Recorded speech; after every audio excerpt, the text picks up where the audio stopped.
लोगों को विदित है कि मल्हारगढ़ विधानसभा क्षेत्र में और पूरे मध्य प्रदेश में चुनाव होने जा रहे हैं और 17 तारीख का दिन यह चुनाव है।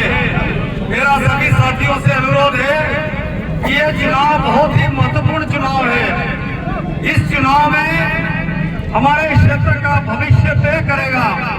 और एक और महत्वपूर्ण है, ये चुनाव वही चुनाव है जो 15 साल पहले 2008 में सबसे पहले अस्तित्व में हमारी विधानसभा आई मल्हारगढ़। और उस समय एक आदमी जो कि रामपुरा का रहने वाला था, वो सुहासरा से चुनाव लड़ता था और वो आदमी मल्हारगढ़ में आकर के चुनाव लड़ा। हम लोगों को लगा उस समय योग से मैं भी प्रत्याशी था। हमको लगा ये आदमी हमारा कहीं न कहीं भला करेगा, कहीं न कहीं हमारे बच्चों को शिक्षा देगा। हमारा जो पिपलिया मंडी मल्हारगढ़ नारायणगढ़ क्षेत्र है, ये व्यापार व्यवसाय में बढ़ोतरी होगी। लेकिन आप आश्चर्य करेंगे कि इस आदमी ने हमारे क्षेत्र का व्यापार, हमारे क्षेत्र का व्यवसाय पूरी तरह से ध्वस्त कर दिया, बर्बाद कर दिया। ये हमारे बीच में जो पहाड़ खड़ा किया, इस पहाड़ को अगर हम देखें तो इस पहाड़ की यहाँ कोई आवश्यकता नहीं थी। इससे अच्छा तो हमारे क्षेत्र में अंडर ब्रिज बन सकता था, लेकिन नोट कमाने के अलावा उनके हाथ में कुछ नहीं था। उस बात को समझने के लिए तैयारी नहीं था। अरे क्या लड़ाई है हमारी पिपलिया मंडी वालों से, ये मेरे आज तक समझ में नहीं आया। जैसे ही नेता चुनाव लड़ता है, मेरा ये ललाट देखिए, पूरा का पूरा लाल लाल ललाट कर दिया है। पूरा का पूरा हमारी बहनों ने तिलक निकाल के लाल कर दिया। सभी जगह जा रहे, साफे बनवा रहे, माला पहना रहे। जगह जगह बुजुर्ग जो उनके हाथ कांप रहे, वो मेरे सर पे हाथ रख करके वो मुझे आशीर्वाद दे रहे। जो हमारी बहनें हैं वो धागा बांध करके कह रही कि आप चिंता मत करो, हम बहनें आपके साथ हैं, युवा साथ है। ऐसी स्थिति में कल मैं चुनाव जीत जाऊं और जीतने के बाद पता चले कि जिस क्षेत्र में जिन्होंने हमारे ऊपर आशीर्वाद दिया, जिन्होंने हम लोगों को इस लायक बनाया, उन्हीं लोगों का धंधा चौपट करे, शर्म नहीं आती है। इस तरीके का मंत्री ने जो हरकत करी, इस पहाड़ के कारण करोड़ों रुपये की जो बिल्डिंगें बनी हुई है, करोड़ों अरबों रुपए की जो बिल्डिंगें थी, वो व्यापार व्यवसाय पूरा ध्वस्त हो गया। हमारा गांधी चौराया, हम पिपलिया मंडी में आते थे, मैं मगराना का रहने वाला, यहाँ पढ़ाई करने आया, काचिरा में रहता हूँ, पिपलिया पढ़ाई करने आया।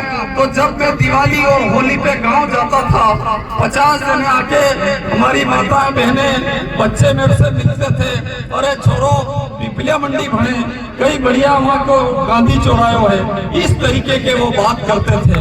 लेकिन इस मंत्री ने इस पिपलिया मंडी का व्यापार व्यवसाय ध्वस्त कर दिया। इस पिपलिया मंडी के लोगों को के साथ जो अन्याय हुआ, मैं सोचता हूँ कि फिर से समय है और ऐसे समय हमें देखना चाहिए। एक और बात मैं आगाह कर रहा हूँ, एक रोड और दिया उन्होंने उधर जलोदिया से, उधर निकाल दिया। अब जितने लोग मनासा के आएंगे वो उधर चले जाएंगे, उधर के लोग उधर चले जाएंगे। बीच में आपका पहाड़ खड़ा कर दिया, ये क्या तमाशा कर रखा है। मेरी आपसे विनम्र अनुरोध है कि पिपलिया मंडी हमारी व्यापारिक नगरी है, इस क्षेत्र में व्यापार व्यवसाय चलता है और इस क्षेत्र को बचा लीजिए, अन्यथा यह मंत्री किसी का नहीं होता है। दूसरा मैं निवेदन करना चाहता हूँ, इस क्षेत्र में डोड़ा चूरा ज्यादा होता है। डोड़ा चूरा में मंदसौर के एसपी, तत्कालीन एसपी, उनका नाम था मनोज सिंह जी, जो अभी रतलाम में डीआईजी है। उन्होंने पत्रकार वार्ता करके कहा कि डोड़ा चूरा में 0.2% से कम मात्रा में मार्फिन है। ये हमारे पड़ोस में जो है मेडिकल है, मेडिकल पे जो गोली मिलती है मॉर्फिन की, जो डॉक्टर लिखता है उसमें 0.5% की मात्रा में मॉर्फिन पाई जाती है। मॉर्फिन की मात्रा उस गोली से भी कम है। जो किसान अन्नदाता का डोरा चूरा 1 लाख रुपए क्विंटल अगर उसको मिल जाता है तो माननीय मंत्री जी का पेट दर्द होता है, माननीय पुलिस का पेट दर्द होता है, और उन अन्नदाताओं के बच्चों को जिन्होंने इस देश का पेट पालने के लिए, जिन्होंने इस देश का अन्न उगाया, जिन्होंने इस देश में विकास के लिए काम किया, उन्हीं अन्नदाता किसानों के साथ उन्हीं अन्नदाताओं के बच्चों को, हजारों बच्चों को जेलों में ठूस रखा है, जेलों में बंद है, उनकी कोई सुनवाई नहीं हो रही। आप लोग मुझे विधायक बनाइए, मैं आपको वचन देता हूँ। मैं सोचता हूँ पीपलिया मंडी वाले तो मुझे अच्छी तरह जानते हैं, ये रायल पान वाले बोहरा जी हमारे पड़ोस में, नवरत्न पत्तल दोना बोराना जी, सभी हमारे अग्रवाल मेडिकल, एक और हमारे हितेश भाई, हमारा पुलिस थाना, सारे लोग मुझे जानते हैं। वहां तक हमारे जो सारे जितने भी हैं वो सारे के सारे मुझे अच्छी तरह जानते हैं। ये वही गांधी चौराया है जिस गांधी चौराया पर हर लड़ाई हम लोगों ने लड़ी, इतनी ताकत से लड़ी कि शराब कलाली हट नहीं रही थी। हमने 1.5 महीने आंदोलन किया, हमने इसी जगह गरीब लोगों को पट्टे नहीं मिल रहे थे उसके लिए आंदोलन किया, माताओं बहनों के कूपन नहीं बन रहे थे उसके लिए आंदोलन किया, एक बार व्यापारी को गोली मार दी और उसके लिए आंदोलन किया हम लोगों ने, एक बार वहाँ सोनी जी के उस गली में, भारत सिंह जी की गली में गोली मार दी, उस समय हमने आंदोलन किया।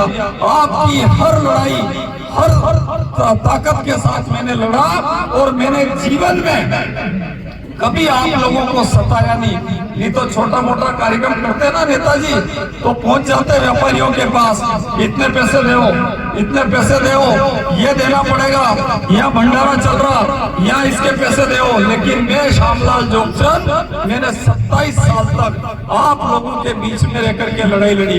हो सकता है मेरे से कभी गलतियां हुई हो, लेकिन मैं ये मानता हूँ कि मैंने 1 रुपया किसी का भी जीवन में किसी से भी नहीं लिया, आप लोगों से भी लिया।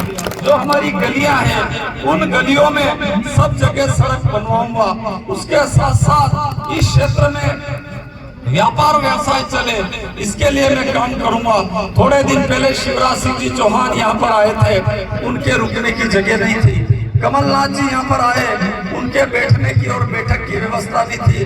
आप लोग मुझ पे भरोसा करो, पीपलिया मंडी में दो रिसोर्ट जिसमें चम्मच और भगोने वो भी आपको दूंगा, वो बाल्टी भी आपको लाके दूंगा, 1 करोड़ रुपए का रिसोर्ट आपको दूंगा, सर्व सुविधा युक्त। आज ये हालत है कि टेंट के हमारे जो है कई पैसे लाख रुपए एक कार्यक्रम में लग जाते हैं। हमारे यहाँ के जितने बड़े लोग हैं उन लोगों को कार्यक्रम में तकलीफ आती, मंदसौर जाकर के कार्यक्रम करते हैं। यहाँ 2 रिसोर्ट 2 करोड़ रुपए के मैं यहाँ पर दूंगा। इसके साथ साथ इस क्षेत्र में ऐसी व्यवस्था बनाऊंगा कि आसपास के लोग अधिकांश पीपलिया मंडी आए और पीपलिया मंडी आकर के यहाँ का व्यापार व्यवसाय चले। रोजगार के लिए मैं यहाँ काम करूंगा, युवाओं के लिए काम करूंगा। जिंदगी में कभी भी व्यापम घोटाले जैसी हरकत जो मंत्री जी ने करी वैसी हरकत मैं कभी नहीं करूंगा। लेकिन मेरा साथियों से अनुरोध है कि 2 चुनाव में लड़ लिया, दो चुनाव में लड़ लिया, वो दोनों ही चुनाव में मैंने ये देखा कि जैसे ही 5 बजती है और 5 बजने के बाद आचार संहिता लगती है और माननीय मंत्री की ट्रकें आती नोट भर के और वो ट्रकों से नोट निकाल करके बांटते हैं। 5 साल पूछते नहीं, 4.5 साल पूछते नहीं, और जैसे ही चुनाव आते हैं रात में आकर के पैसा देने की कोशिश करते हैं।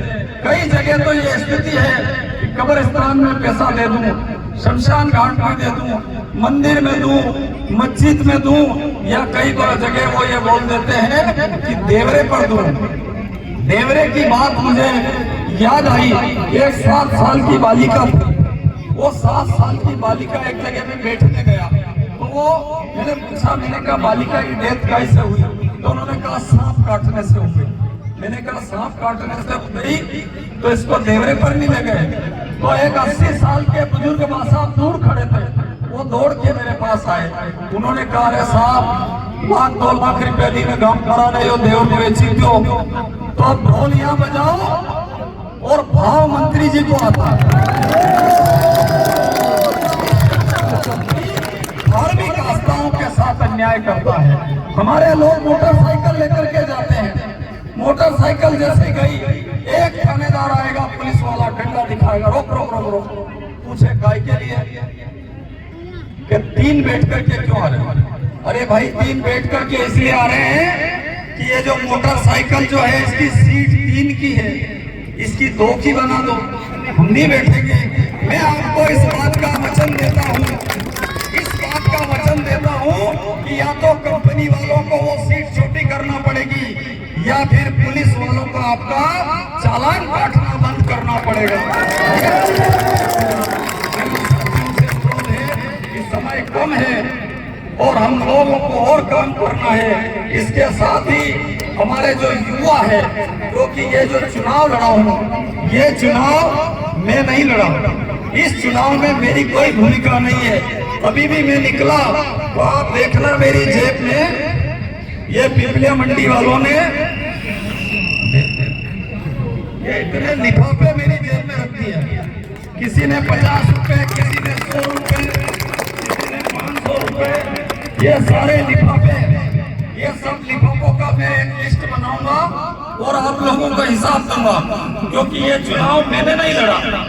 ये जो चुनाव लड़ रहा हूँ, ये चुनाव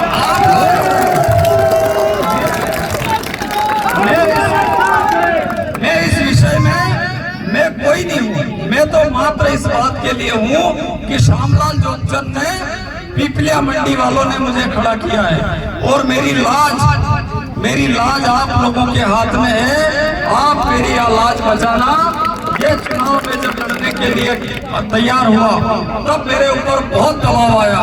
आजकल राजनीति का खेल ऐसा हो गया दोनों ही पार्टियों में कि आपस में बैठ के तय कर लेते कि यार ये तू हार जा, ये तू हार जा, हम दोनों जीत जाते हैं। इस तरीके की हरकतें इस क्षेत्र में हो रही है। मैं सोचता हूँ कि ये चुनाव आप लोगों का है, ये उन बहनों का चुनाव है, उन युवाओं का चुनाव है और उन आशीर्वाद दाता किसानों का चुनाव है, उन व्यापारियों का चुनाव है, उन आम लोगों का चुनाव है, उन लोगों का चुनाव है जो व्यापार घोटाले में छात्र छात्राएं ठगे गए हैं, उनका चुनाव है। तो मेरी प्रार्थना है कि आप सारे युवाओं के लिए पिपलिया मंडी में एक ऐसा स्टेडियम बनाऊंगा जो कि युवाओं के खेलने के लिए काम हो सके। हर क्षेत्र में जिम की व्यवस्था दूंगा जिससे हमारे बच्चे जो कि दौड़ते हैं, रोज सुबह उठ करके प्रैक्टिस करते हैं, वो मजबूती से काम कर सके। मेरी भावना है कि हम लोग काम करें, इस पिपलिया मंडी को नहीं बढ़ने देंगे। मंत्री जो है इस पिपलिया मंडी को नहीं बढ़ने देने में मंत्री का ये कहना है कि यहाँ जो अवैध कॉलोनियां हैं उनका कहना है 15 साल से इस क्षेत्र में अवैध कॉलोनियों के नाम पर गुंडागर्दी चल रही है। एक बार मुझे जिताइए, जितनी भी अवैध कॉलोनियां हैं उन सबको मैं वैध कराने की हिम्मत मैं रखूंगा। और एक बात तो आप मेरे पे विश्वास करिए कि आज क्या तारीख हो गई और अपनों ने चुनाव प्रचार कौन सी तारीख को शुरू किया?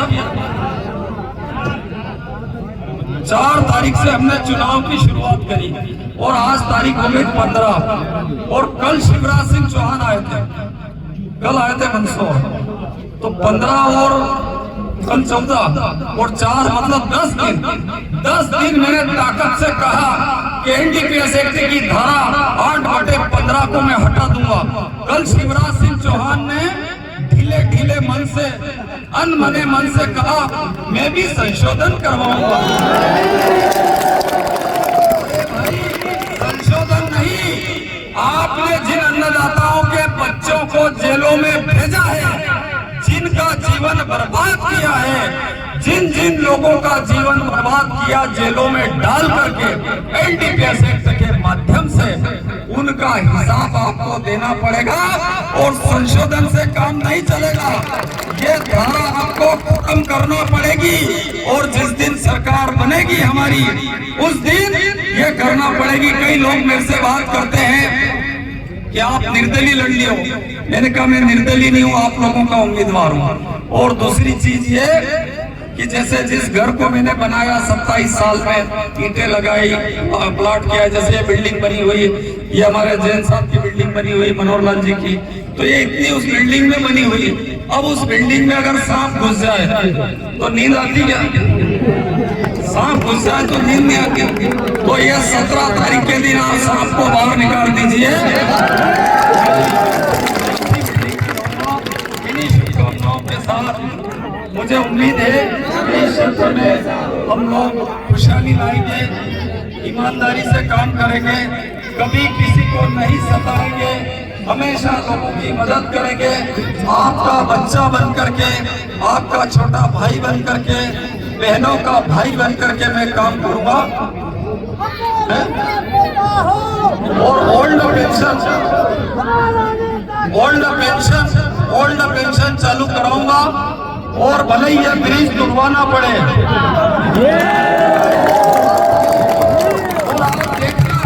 क्योंकि ये जो ब्रिज बनाया ना, अव्यवस्था के आधार पर इस पे एक्सीडेंट हो गया, और जिस दिन मेरे हाथ में आ गया उस दिन मैं अंडर ब्रिज बनवाऊंगा। इन्हीं शुभकामनाओं के साथ धन्यवाद।